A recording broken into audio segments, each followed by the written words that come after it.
Hi all and welcome to another episode of On The Road Tuning with me, ACDodd, and this is part 2 of the RJM Tuning Day. Okay, next car in. We've got a nice little road racer. 13-inch wheels, cage inside, nice machine. Under the bonnet, beats the heart of a 1275. Let's go and speak to the owner and see why he's brought it in. Okay, so this is Rob, and Rob owns this nice road racer. Why have you brought it in today? So, it's been quite a while that it just hasn't been running right. Okay. No matter what I change, what parts I put on it. Okay. It's just a bit lumpy here and there when you're just pottering about. Yeah. And it feels like you sort of lose a bit of power in the lower. So when you put your foot down, nothing much happens. Not much, and then you go higher into the revs and it starts to pick up a bit. Okay. There's flat spots here and there. All right. Well, I think you've told me enough. Let's dig in and see what we can find. Lovely. Okay, so this one's got a 1275 Sprite engine. So it's the 52 horsepower engine with the HI38 carb. Already comes with a 65D Dizzy. It's got a Viper high power ignition on it, which is excellent. Obviously got the right wiring, so that's all good. Advance curve's a bit long, but I think rather than get tangled up in that, what I'm going to do is try and make it run right. So we come around to the HI38, and the first thing we notice is the brass dipstick is telling us the problem, the needle. So we've got oxidisation happening. So I'm going to advise the owners to start using fuel stabiliser because clearly the way he's using the vehicle is fuel starting to go off. So we have an AEM needle, so that's actually fueling not too bad at most of the rev points apart from 5,000. So we're going to rich it up from 5,000. We're also going to rich up the progression and the full power because I know that these needles are very lean in these applications. So we'll get that dialed in and see how it responds. Okay, so this one was fairly straightforward. In the end, didn't change the plugs, but I took, its main issue was the fact that it had 14 degrees too much ignition advance. So we retarded the ignition and then looked at the needle in the carb. It had an AEM needle, which wasn't too bad up to about 4,000 revs, and then it leaned off. So a bit of adjustment after that. And progression and up at full power. So we're going to send the owner out in it now and see what he thinks. Okay, so Rob's been out in his car now after his little road racer after we've tuned it. So what's it like now, Rob? Bloody spot on. Spot on. Excellent. Yeah. So what it was doing before, you said it was just not happy and just really kind of struggling really. What's it like now? It was struggling, but it's not now. I've given it a good test drive. Yep. And so more power? Absolutely. Smoother? Yep, absolutely. Wonderful. And good throttle response when you push the accelerator? Yeah, so much easier. Wonderful. All right. Yeah. Well, thanks for bringing it down today. And would you recommend this service to anyone else? 100%. Wonderful. All right. Well, thank you very much. Thanks. Right. So we have a minivan next. I like a nice minivan. This one's got nice seats in it. Nice daily driver. And under the bonnet we have 1275 Metro power. So the owner doesn't want to be on film, which is absolutely fine by me, and he tells me that he's got smells of fuel and it's got very bad fuel consumption. So let's dig in and see what we can find. Okay, getting into this one. H2 leads are all good. It had some resistor plugs in, so we've taken the plugs out and we've now got BP6 ESs in there. The coil appears to be the right one for the application. Advance curve is not perfect, but not bad. So I've moved on to the carburation, and that's where everything started to go wrong, because we had a AAC needle in the HI38 carb, which is way too lean. So I've just put an AAF in, which is a lot better, but it's still too lean from sort of just above 3,000 all the way up. So I'm going to take that out, give that some extensive mods, put that back in and see where we get to. Okay, interesting one, this one. You'll notice lots of holes in the air filter, so we Swiss cheese the air filter because this engine's going to need it. We think it's something like an MG Metro engine, but and it's only running HI38 carb, so I'll try to do everything to get as much air in it as possible. The other thing I was having is a high-speed lean out, which is usually, on this one, it was to do with, I think, a vibration from the engine at about 4,000 revs. I put the air filter on and it's kind of helped with that lean out, so I think it's probably changed the natural frequency of the carb when it was running. But anyway, point is, it's running okay.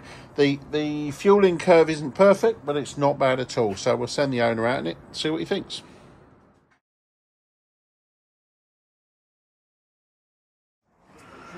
Okay, last vehicle, comma van. Very unusual. But inside we have an SU, and then with the old Route 1725. It's got a distributor that I've recurved. All we got to do is set up the fueling, and right now when you open the throttle it goes really lean. So let's get on it and get this one dialed in.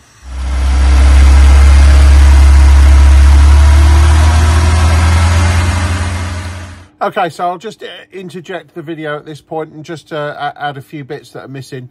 Obviously, I haven't got all the footage from this tuning on the comma van, and the reason for it is because it took a long time. There was a lot of things that we had to do, and we also broke down when we was out on the road. So, as I say, I ran out of time for footage. However, I will add at this point that what we actually did to get the car going, or to get the engine running, is it was supplied with a BER needle and a red spring. So I didn't even mess around trying to tune the engine with a red spring because it's a big engine. So I immediately changed the red spring for a yellow spring in the dashpot. And the idea there is where the bigger engine pulls harder on the piston. So you need a stronger spring to keep it under control, and obviously so that the piston doesn't come full open before you've actually reached the end of the rev range. So in went a yellow spring, and I also changed the needle for an MG Metro one, the BDL needle, just because it happened to be you know, a known starting point. And what happens next is a result of that.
Okay, I'll just cut in again here. One of the things you find when you're trying to adapt a carburetor from one vehicle to another vehicle are problems. And what you can see there is we've got a fuel mix which is kind of all over the place, but it's actually going rich on overrun. And that's an indication that the carburetor is certainly not set up for that size engine. So the carburetor in question is a HI44, but it was, you know, it was originally made for an A series engine, in which case we're putting it on something a lot bigger. So a few adjustments were needed to that carburetor to try and rein in the fueling. One of which I couldn't do on the day because actually it needed an overrun valve. So all those conversations where you hear with people saying, I'll take the overrun valve out because it doesn't do anything. Well, it may not do much on an A series engine, but on an engine such as this, you actually need a bit more air to run through on the overrun. And coupled with, and one of the modifications I did do to this carburetor, but we didn't get it on film, is I actually introduced a slow drop damper to reduce the Venturi effect over the jet once the engine was on closed throttle. So the idea there is to add a little bit more air and slow the piston drop down, so to actually lean out the fuel mix on overrun. So I only managed to do the slow drop damper, which actually did improve it, but not by enough. One of the future modifications that needs is an overrun valve in the carburetor butterfly to actually help with the leaning out of the fuel mix on the overrun. You'll also notice that we were going lean on acceleration, and that was subsequently fixed almost, so not quite, but almost, by thickening the oil up in the dashpot later on. But the problem we then had was I couldn't make it thick enough. So actually on this particular application, we're going to need to make a custom damper to actually slow that piston rise even further with the thickest oil that I had. So just because I'm out to a car, it doesn't mean to say that I have all the bits with me to be able to set up a particular engine. Now in this particular case, because we're on we're fitting a carburetor that was never designed to go on that engine or never ran on that engine, then there's a combination of parts here that just don't exist. So in order to get this engine spot on, what I need to do is make some custom parts to actually get that carburetor to fuel where I want. The other thing we had with that carburetor was a high-speed lean out. And what I mean by that is when you rev the engine and kept our foot down as it went up the rev range and held it there, it leaned out. Now, there's a couple of reasons for that particularly, but I think in this case that carburetor was running the small needle valve in the float chamber, and I think the float chamber was emptying. So one of the other modifications we need to that carburetor is to put the 96 thou bigger bore needle valve in there, so that there's enough fuel that can come into the float chamber while the engine's running at high speed, so it obviously fuels properly. It's one of those things that just because you fit a carb from one engine to another, there are a lot of modifications. Now, I didn't have one with me, so I couldn't do that, but these are all the things that I've discussed with the customer, and they may choose to have these things done later. Okay, with that said, let's get back to watch the rest, the last little bit of footage, and then I'll round up at the end.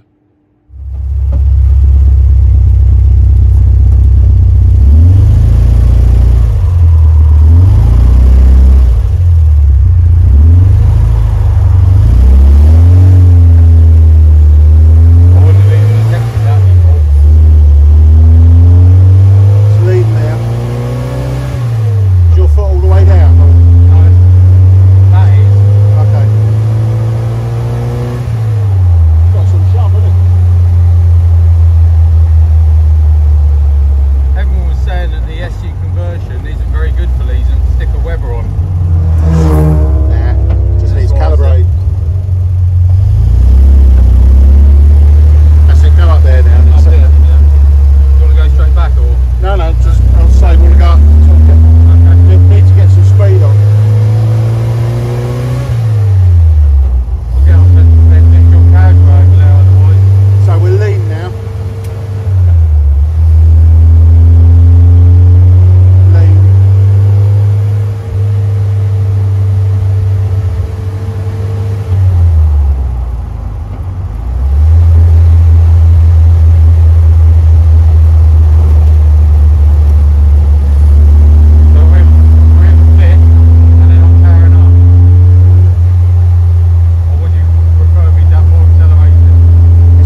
Okay, so you can see we had fun with the 1725. As I say, I had to leave it in the end as an incomplete job because I didn't have all the parts with me, but that's not the end of the world.